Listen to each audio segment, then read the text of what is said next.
Y a pas à chier, on s'est tous fait avoir. Ouais, tous couillonnés, même les petits malins, même les plus prévoyants. Ouah, qu'est-ce que c'est que ça? Qu'est-ce qui se passe?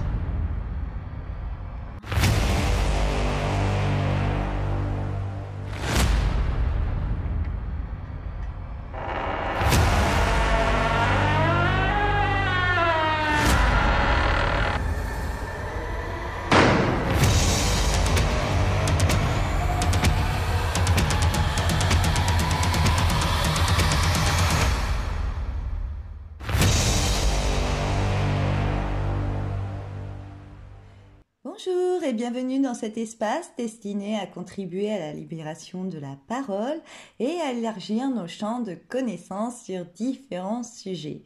Je me présente, Jessica Rollet, j'ai créé un mouvement qui tend également à mettre en avant les compétences et les potentiels de chacun, tout en contribuant à la mise en place d'une économie solidaire et circulaire. Si tu souhaites y participer, tu trouveras en barre de description les liens pour nous rejoindre. Et sans plus attendre, voici le sujet de ce podcast qui est le coût de la beauté. Puisqu'au cours de l'histoire, les critères de la beauté ont été redéfinis et aujourd'hui les conceptions modernes de la beauté sont fortement influencées par les industries du marché de la beauté, j'ai trouvé intéressant de faire un retour là-dessus. De plus, ce sujet est un point de continuité en lien avec le premier podcast sur la phase de la domestication, soit à savoir comment, par le biais du rêve du monde, nous nous laissons modeler à son rêve et non au nôtre. C'est également un sujet de société car la beauté est partout autour de nous et maintes fois reprise et utilisée par de nombreux industriels. Dans ce podcast, nous allons explorer le coût social et environnemental des produits cosmétiques et voir comment les industriels de la beauté utilisent des biais cognitifs pour inciter à l'achat de leurs produits. Nous verrons également quels sont les publics cibles et comment leur marketing peuvent entraîner des inégalités sociales et favoriser le manque de confiance en soi et d'estime de soi. Mais avant de commencer, c'est quoi la beauté? Eh bien, la beauté, c'est une notion assez subjective qui varie selon les cultures, les époques et les genres.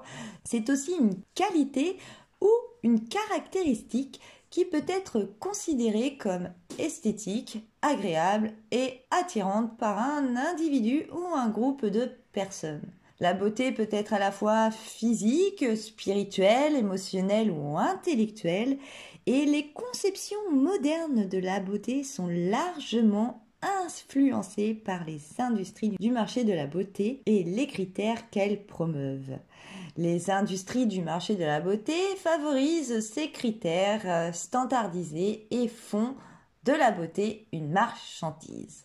Maintenant que la définition de la beauté est faite, comment les industriels du marché de la beauté nous incitent à acheter leurs produits? Bien, vous allez voir, tout est bien conçu. Les industriels du marché de la beauté utilisent de nombreuses stratégies pour inciter les consommateurs à acheter leurs produits.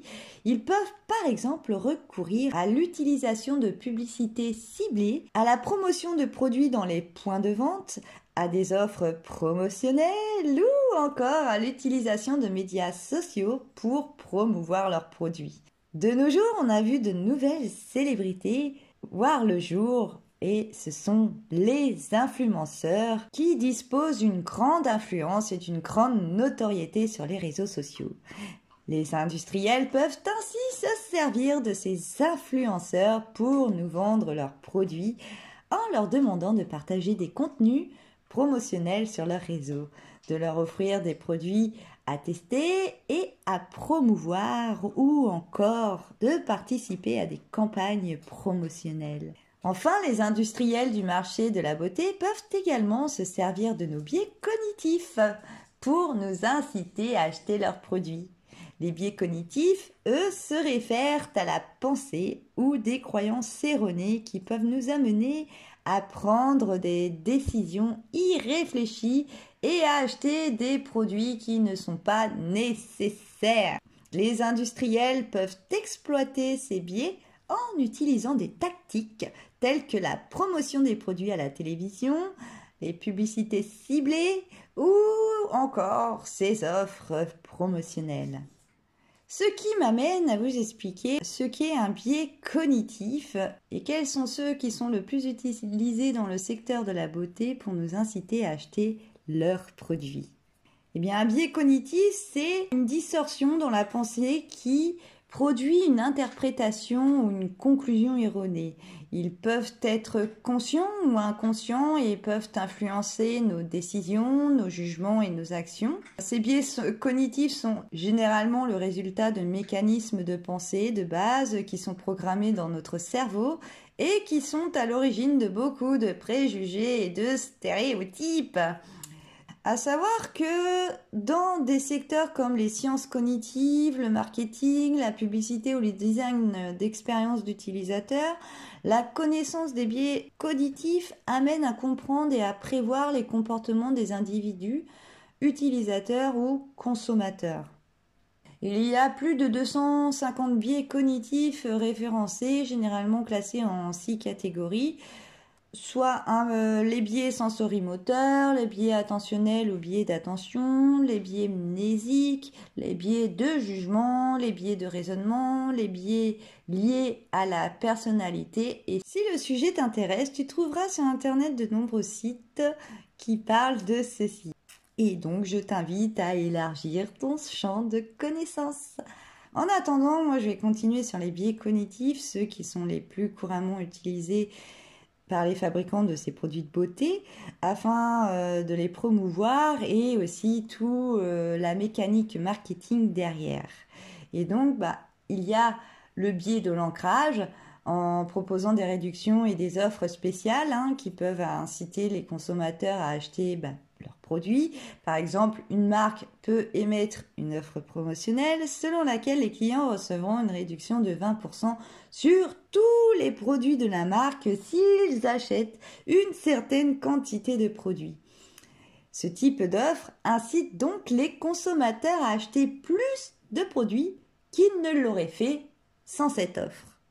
Il y a aussi le biais de l'impact. En utilisant des images de produits de qualité supérieure et des messages publicitaires clairs et convaincants pour promouvoir leurs produits, ils peuvent également mettre l'accent sur des avantages spécifiques pour les consommateurs, par exemple des produits sûrs et naturels qui sont plus sûrs pour la peau et l'environnement.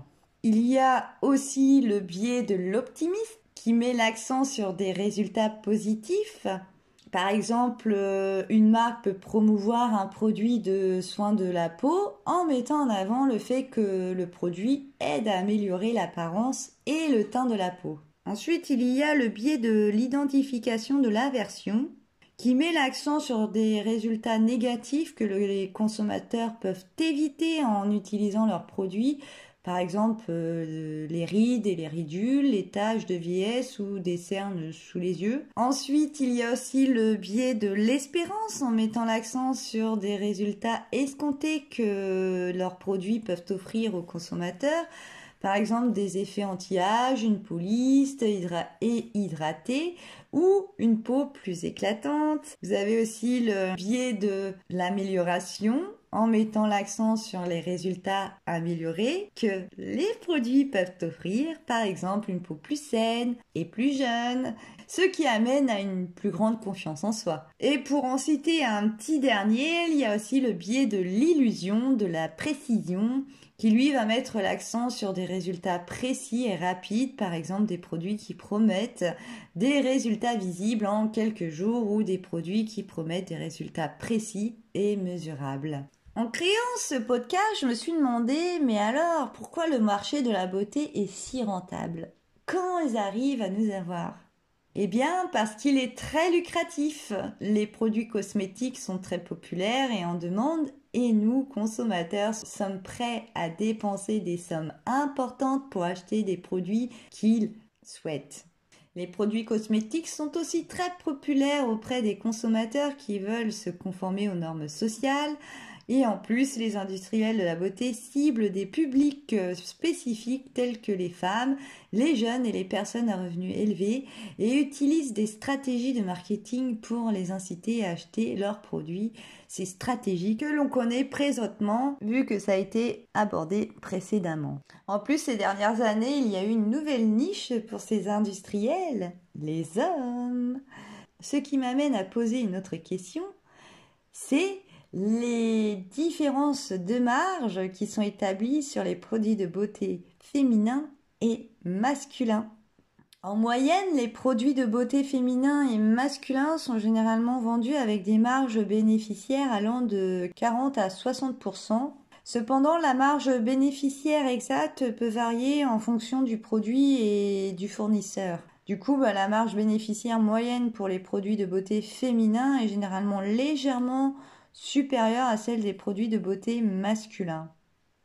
Et pour vous donner un petit exemple de comparaison entre ces marges sur les produits de beauté masculins et féminins, eh bien, si on doit prendre l'exemple du soin de visage pour femmes, eh bien, la marge bénéficiaire moyenne est comprise généralement entre 50 et 60%, tandis que celle des produits de soins du visage pour hommes varie, elle, entre 40 et 50%. Donc, si un soin du visage pour femme est vendu 20 €, eh bien, la marge bénéficiaire représenterait, elle, 10 à 12 €, tandis que pour un produit de soins du visage pour homme vendu au même prix, la marge bénéficiaire, elle, serait de 8 à 10 €.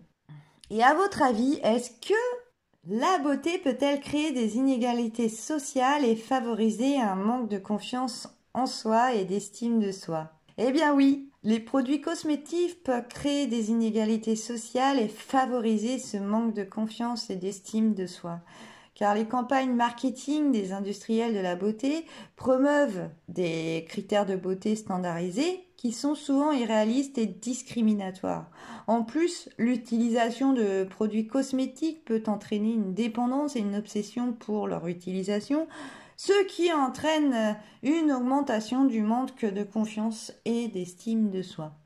Et est-ce que tu sais quelles sont les conséquences pour les humains, l'environnement et les animaux? Le marché de la beauté étant très vaste et comprend de nombreux produits et services, il est donc difficile de donner vraiment une réponse précise et détaillée sur le sujet. Mais en attendant, les produits cosmétiques sont souvent fabriqués à partir de produits chimiques et sont testés sur des animaux. Ces produits peuvent également être nocifs pour l'environnement lorsqu'ils sont rejetés dans les eaux usées. En plus, ils peuvent être nocifs pour nous car ils contiennent des produits chimiques qui peuvent causer des irritations ou des allergies. Du coup, j'ai cherché à développer un peu plus le sujet en cherchant quelques études qui pourraient nous donner un aperçu sur ce marché. Et vous allez voir pourquoi le marché de la beauté est toujours prôné et vraiment maintenant relié sur différents supports qui sont amenés à nous informer constamment. Pour nous donner un aperçu sur ce marché, une étude publiée en 2019 par le cabinet d'études statistiques Grandview Research, le marché de la beauté a atteint un chiffre d'affaires de 532,42 milliards de dollars en 2018 et devrait atteindre 818,81 milliards de dollars d'ici 2026. Un autre rapport mondial sur la biodiversité publié par Conservation International en 2020, la production de produits cosmétiques serait responsable de 4 à 8% de la pollution des eaux et des sols dans le monde. Et c'est pas fini, le marché de la beauté étant très concurrentiel et l'industrie de la mode est l'une des plus polluantes au monde. Selon un rapport de la Fashion Transparency Index, publié en 2020, les émissions de carbone provenant des activités liées à la mode sont estimées à 2,1 milliards de tonnes, soit environ 4% des émissions mondiales de gaz à effet de serre. Je continue dans les chiffres car nous adorons les chiffres. Eh bien, selon une étude de l'Université de Californie, il est également estimé que les produits cosmétiques sont responsables de 3,2 milliards de tonnes de déchets par an dans le monde. monde. Une autre étude menée par l'Université de San Francisco a estimé que les produits cosmétiques coûtent aux consommateurs plus de 8 milliards de dollars par an. En plus de ça, il faut pas oublier que les tests sur animaux sont toujours établis aujourd'hui et il y aurait environ 115 millions d'animaux encore victimes de ces tests cosmétiques chaque année selon l'organisation Human Society International. Et enfin, de nombreuses études ont montré que la pression pour s'adapter aux standards de la société peut avoir des effets néfastes sur notre santé mentale.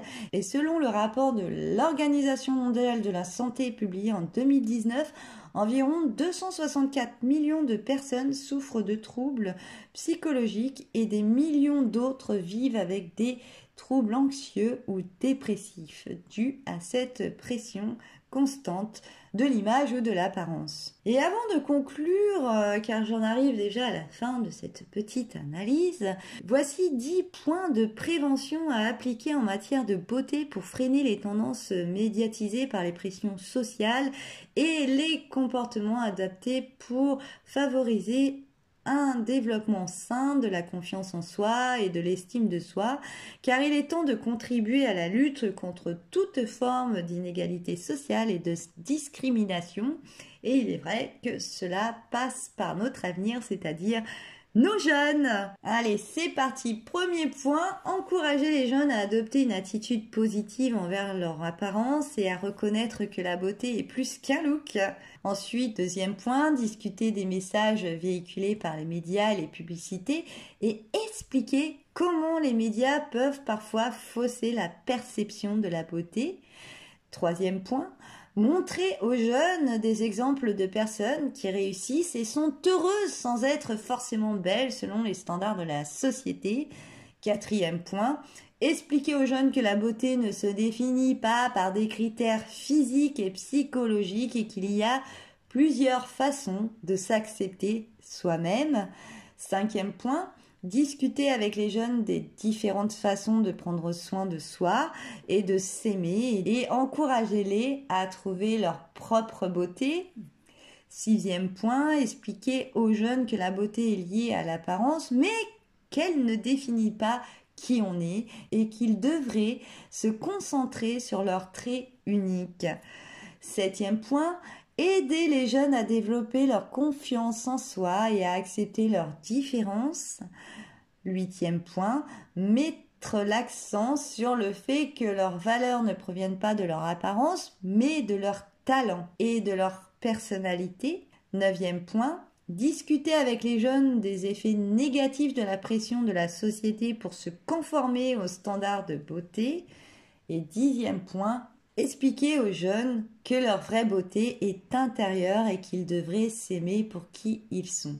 Et j'en viens à ma petite conclusion. Le marché de la beauté est très lucratif et les industriels de la beauté sont donc prêts à tout pour nous inciter à acheter leurs produits et nous sommes à la fois leur proie et complices des conséquences de ce marché.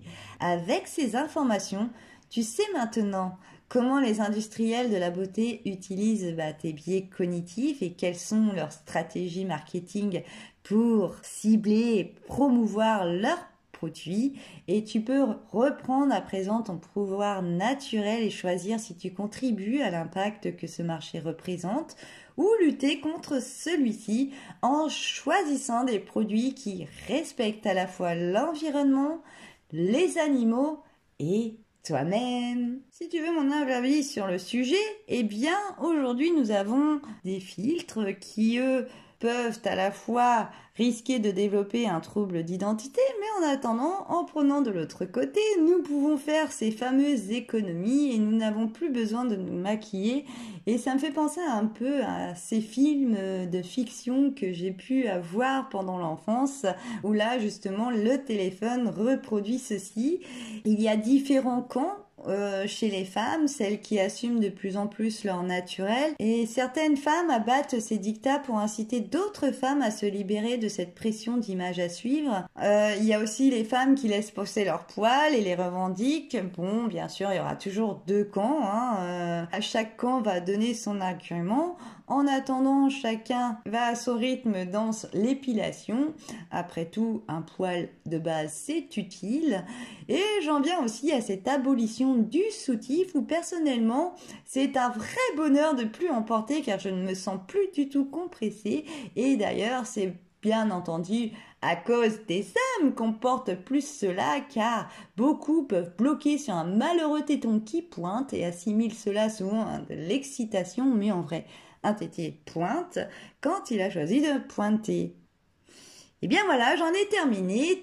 Et toi, dis-moi ce que tu en penses de la beauté. Qu'est-ce qui est le plus important pour toi? À quelle beauté tu attaches le plus d'importance? La beauté physique, spirituelle, émotionnelle ou intellectuelle?